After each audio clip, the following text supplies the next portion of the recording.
বুধবার মাসিমপুর অরুণাচল স্থিত আসাম রাজ্যিক কৃষি বিভাগের অধীনে থাকা কাছাড় জেলা কৃষি বিজ্ঞান কেন্দ্রের অডিটোরিয়ামে সরকারি অনুমোদনপ্রাপ্ত হাইলাকান্দি জেলার কীটনাশক দ্রব্যের 40 জন ব্যবসায়ীদের 12 দিনের প্রশিক্ষণ শিবিরের সমাপ্তি অনুষ্ঠানে এক আলোচনা সভার মধ্য দিয়ে প্রমাণপত্র বিতরণ করা হয়। এদিনের কীটনাশক দ্রব্যের প্রশিক্ষণ শিবিরের সমাপ্তি সভায় প্রথমে উপস্থিত মুখ্য অতিথি তথা হাইলাকান্দি জেলার কৃষি আধিকারিক ডক্টর আব্দুল বাতিন চৌধুরী, কাছাড় জেলার কৃষি বিজ্ঞান কেন্দ্রের জ্যেষ্ঠ বিজ্ঞানী আব্দুর রহমান, কোর্স পরিচালক ডক্টর হিমাংশু মিশ্র, কোর্স কোঅর্ডিনেটর বামুন টিমং, উদ্যান শস্য বিভাগের বৈজ্ঞানিক মনোরঞ্জন রায়, ভূমি বিজ্ঞানী Anandita Das, farm manager Sagomsor Basumatary, Harlong B Timu, Nong E তেরাং প্রমুখদেরকে গলায় উত্তরীয় পরিয়ে সম্মানিত করেন উপস্থিত প্রশিক্ষণকারীরা সহ কৃষি বিভাগের কর্মকর্তারা। প্রথমে সবাইকে ভিডিও কনফারেন্সের মাধ্যমে কৃষিকাজ সহ কীটনাশক ব্যবসাটিকে কিভাবে আরও উন্নতির দিকে নিয়ে যাওয়া যায় এই বিষয়ে আলোকপাত করেন জোরহাট আসাম কৃষি বিশ্ববিদ্যালয়ের সম্প্রসারণ শিক্ষা পরিচালক ডক্টর মনোরঞ্জন নেওগ।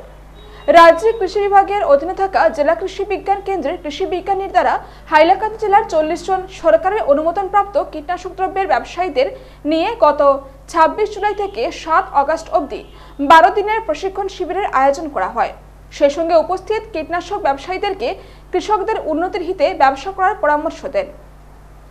আসাম সরকার এবং ভারত সরকার এই ইনপুট ডিলার্সগুলোর এই প্রশিক্ষণের ব্যবস্থা কেন করলো? দেখেন, আমরা এই ইনপুট ডিলার্সের ট্রেনিংয়ের জন্য আগে আমরা হায়দ্রাবাদে যাওয়া লাগতো, প্রচুর টাকা খরচ হইতো, লাখের উপরে যেত। আপনারা একটা যায় না, হোস্টেলে থাকা লাগতো, এডমিশন ফিস, আহা যাওয়া যথেষ্ট একটা খরচ আছে, পরিবারটাকে বাড়িতে রেখে যেতে হবে। আপনারা প্রত্যেকজন একজন গার্জেন, আপনাদের উপরে বহুত কিনা ডিপেন্ডেন্ট আছে। সেগুলো চিন্তা ভাবনা করে আজকে আসাম সরকারের আসাম দেশে এই প্রশিক্ষণের ব্যবস্থা করেছে। কি কি ব্যবস্থা? ইনপুট ডিলার্সের একটা ট্রেনিং আছে 15 ডেজ, সেখানে ফার্টিলাইজারের বিষয়ে শেখানো হয়।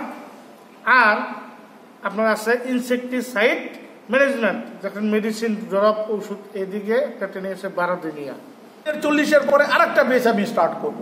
ওনাদের যত কষ্ট হোক, এই হাইলাকান্দি ডিস্ট্রিক্টের জনগণের দিকে তাকাইয়ে তাদের যাতে অসুবিধা না হয়, পেস্টিসাইড কিনতে অসুবিধা না হয়, যার জন্য আরও 40 জনের ট্রেনিং আমরা নেক্সটই করবো।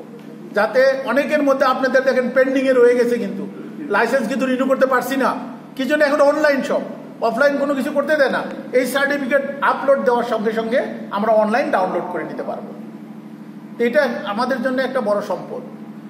তো আমি আমার আন্তরিক কৃতজ্ঞতা এবং ধন্যবাদ জ্ঞাপন করি কেভিকে শিলচর, ওনারা এটা ম্যানেজ করছে। আরও কিছু কষ্ট করবে আমাদের হাইলাকান্দির জন্য।